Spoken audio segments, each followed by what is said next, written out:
Matt, I've had several messages from people getting in touch about how lots of content relating to ADHD or other neurodivergent conditions have been popping up on their social media feed. So much so that they kind of feel like, oh, wait a sec. Like, am I experiencing this? Have I got ADHD? Have I got autism? Lots of kind of pseudo psychology. I think that's the issue, the kind of pseudo bit. Exactly. And it's really interesting to try and parse this out from the genuine rise in ADHD diagnoses versus, how much of this is just people who think they might have ADHD because they've seen something on social media. The NHS monitoring data shows that the number of people waiting for an ADHD assessment rose from 21,000 in April 2019 to around 270,000 by December 2025. So it's a huge rise. And that's kind of the reason we're talking about it, because there is a lot of content about this, and it can be quite tricky actually to figure out like what's true and helpful and what's misleading. Here's how to tell if a girl has ADHD in under 1 minute. These signs are going to be weirdly specific and probably creep you out a little bit. This is what it's like inside the mind of someone with inattentive ADHD like me. 6 признака, че може би страдаш от ADHD, още известно като дефицит на вниманието и хиперактивност. I 10 segnali per riconoscere se hai la ADHD. L'ultimo è il più problematico. I'm 27. I just got prescribed ADHD medication, so I want to talk about some of the symptoms that made me realize I need to see a psychiatrist. There's been a fair bit of research done into this in recent months and years. There was this study that came out last year about how there are 28 billion views on the hashtag ADHD. So we're talking about like a huge section of content, and you can see how easily misinformation and inaccuracies can be baked into that, which is something that quite a few experts, clinicians have warned about. I'm sure there are people booking in for ADHD assessments who very much have it. There also could be a lot of people who don't have it but have convinced themselves they have. Yeah, I mean, it's such an interesting topic because on the whole, increased awareness around mental health issues is a good thing.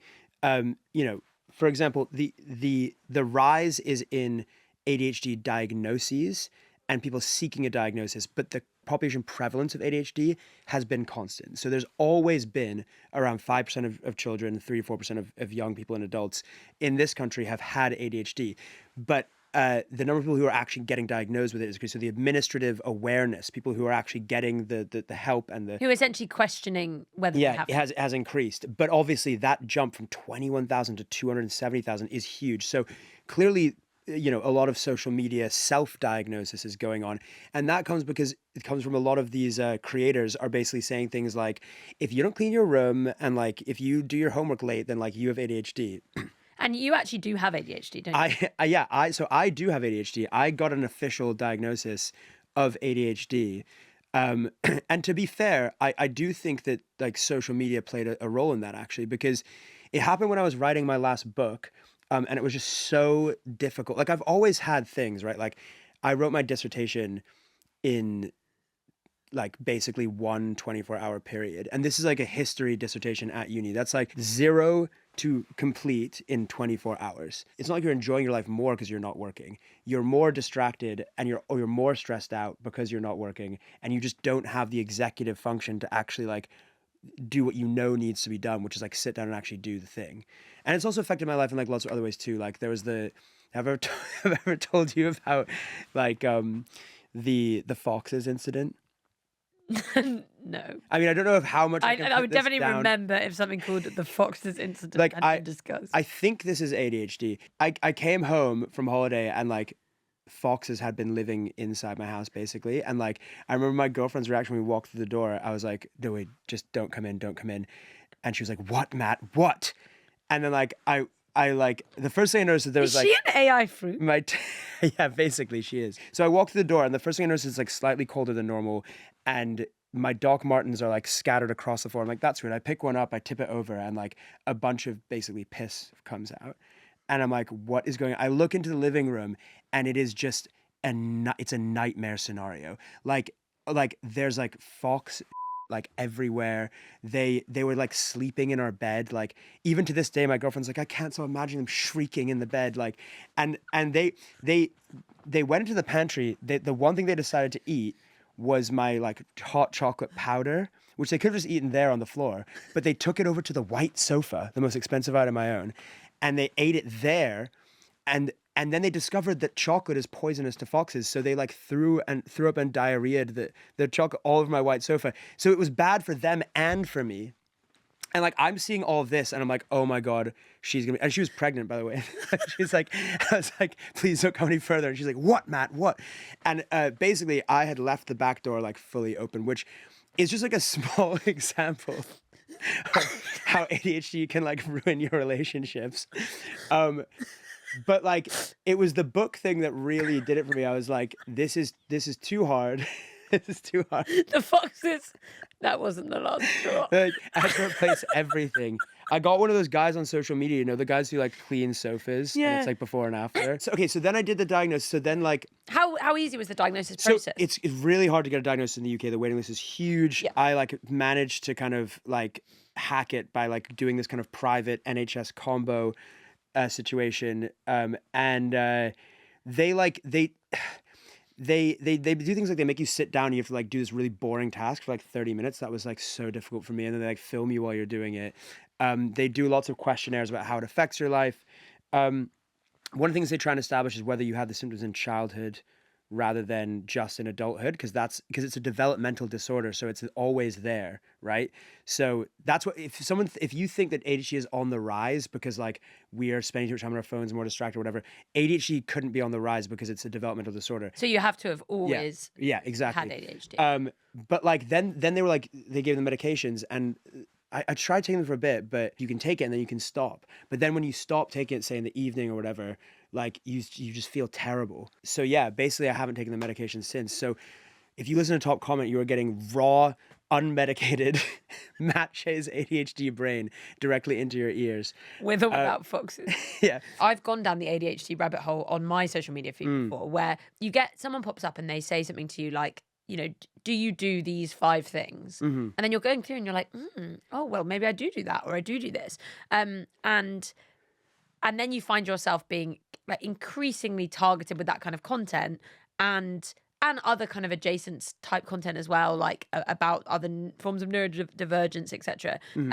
And so much of it will kind of speak in language that sounds quite scientific. Like you'll have influencers or infographics where they're saying things that sound kind of legit. You're like, oh, this is like describing a particular sort of attribute or a particular sort of psychological phenomenon, and therefore it makes it more credible. But actually, when you look at so there's this data that's been collated by the NHS, 52%, so that's like half of ADHD related videos on TikTok are inaccurate. Wow. And only 21% of popular ADHD videos are described as useful in terms of clinical standards. So like useful for people actually understanding more about ADHD and perhaps whether they have it. But how do these people who self-diagnose with ADHD who don't actually have ADHD, what does that diagnosis do for them, right? Because it can't get them medication. Well, I presume actually what is more likely to happen is that you have this influx of people who want to be tested for ADHD, but then when they're tested for ADHD, they don't actually have it. So they're clogging up the symptoms. Well, exactly. I mean, that's the worry, system really. for people. And so I chatted to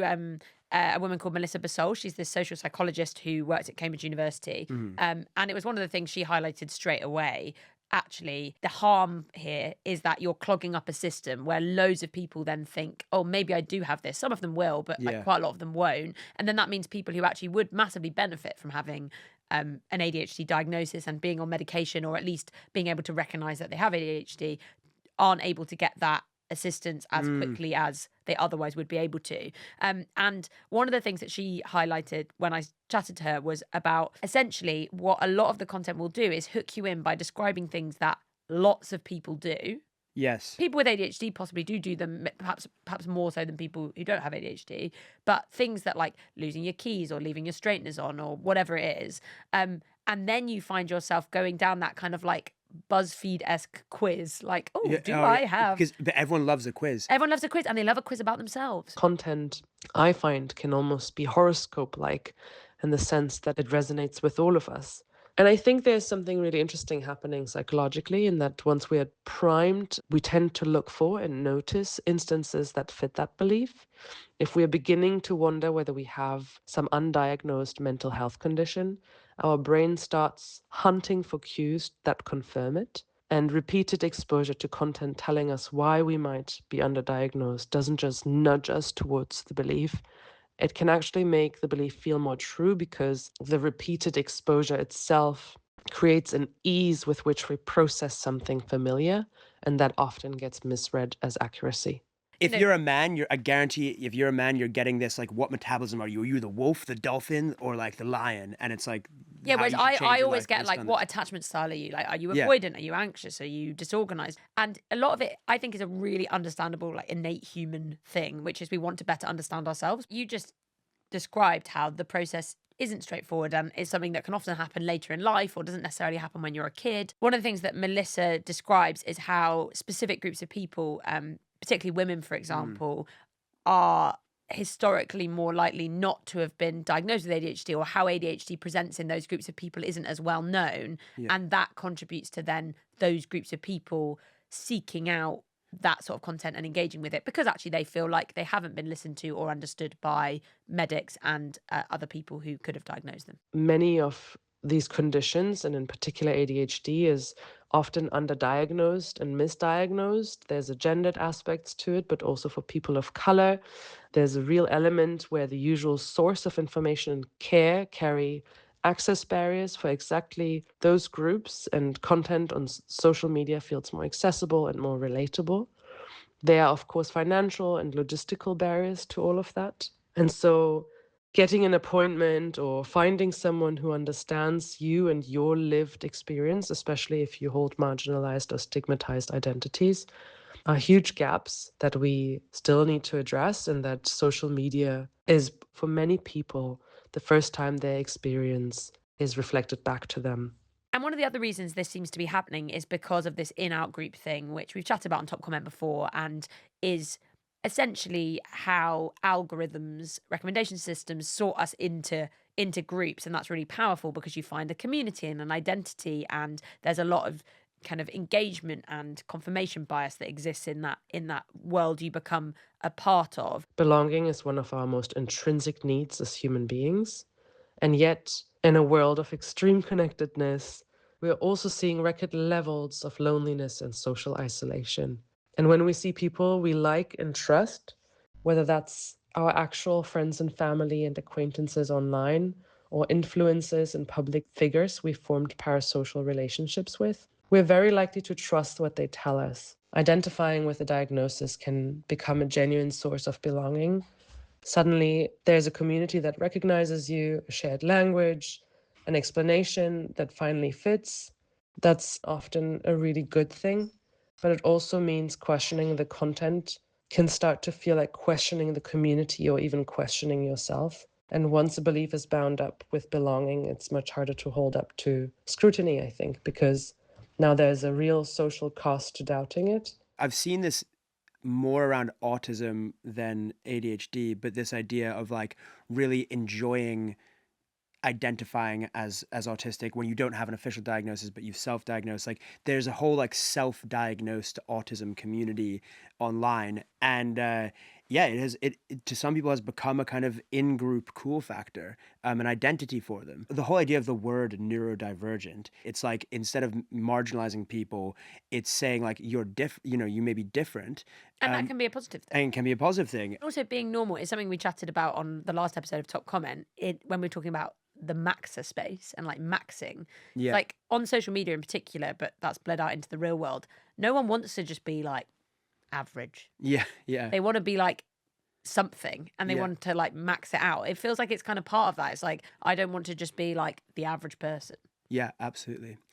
And also the term neurospicy now, which is now how a lot of kind of neurodivergent people are identifying themselves. I think fundamentally it's like you shouldn't be posting about being autistic if you don't have an official diagnosis necessarily, because you may not be autistic, right? So you are claiming an identity that you may not have, but also And potentially- sharing a list of kind of attributes that Yeah. people may resonate with, but then it turns out that perhaps you didn't have that diagnosis and neither do they. Exactly. And this ties into this kind of online mistrust of the established medical society. It's like, this idea, as you mentioned, of certain groups being underdiagnosed, women especially with autism as well as ADHD, then saying, well, therefore we don't trust the medical establishment, so we're going to diagnose ourselves. And that's now become our identity, which is also now a political identity. It's an identity that rejects Western medicine, that rejects the patriarchy. And then they further entrench themselves into a position where they're never going to get the diagnosis and the help that they need. That I think is problematic. On the other hand, the reason I saw a diagnosis of ADHD was because there were people online who were writing about the experiences I was having, and the people responding were like, you should look into whether you have ADHD. So like, I do think that the online experience is helpful for people. And also, a lot of the most famous people on the internet are autistic. I mean, there's Elon Musk. There are people who self-identify as autistic, like Clavicular. There's even Curtis Yarvin. He calls himself an autist, which is like the online term for autistic. It's now become, in some online subcultures, a kind of badge of honor to be autistic. I think this all fits into this wider landscape of medical misinformation, which we've chatted about on Top Comment, and is essentially about the way that lots of influencers and creators self-style as experts in areas where they don't necessarily have the relevant expertise. And obviously personal experience to some extent is an expertise, but here we're also talking about people who have possibly misdiagnosed themselves. I think it's just brought us to this place where people turn to social media because they like the tone, they like the way that influencers explain things, they like that personalization. That's not going to be the same as when you're sitting in front of a doctor or a nurse or whoever it is, a psychologist who you're getting advice from. When I speak to doctors and nurses and psychologists, they say it's really difficult for them because they'll often have people come in and sit in front of them and they start citing all sorts of things from social media and they're like, hang on a second, where did this come from? And ultimately, as ever, I think for me, this comes back to, again, the social media companies and how their algorithmic systems work and what they prioritize. Because a lot of this content, which is hyper personal, often quite kind of gamified, like you can tick off what symptoms you've got or not got, is favored and promoted over legitimate commentary and analysis from doctors, clinicians, psychologists who do understand these conditions and do know what you can look for. And like that does exist and people can seek it out, but it doesn't speak in absolute certainty and it doesn't gamify it and it doesn't get you to do a quiz. And in fact, anything that gets you to basically do a quiz diagnosing yourself in that way is probably not going to be accurate or reliable in the way that you would want and need it to. And until the companies figure out how to, or rather decide that they want to recalibrate that balance, I think you're going to keep seeing this happen, particularly for when it comes to mental health. And the damage doesn't just come in the kind of self-diagnosis, it's in the solutions these influencers are offering. I'm always getting like, this is how I cured my ADHD. And it's like I have a box of candy and I give like myself a candy every time I do a task, and it'll be like covering your house in Post-it notes. Or it's like chatting to your friend and they're like, oh, I do this and it's kind of helpful. Or the ever-present cold immersion. It's like, oh, with ADHD, I do love a cold plunge, not gonna lie. No, same, but like the way it's touted as like a solution to like literally any like issue from cancer to depression to ADHD is it's getting too much. It's unhelpful. Yeah.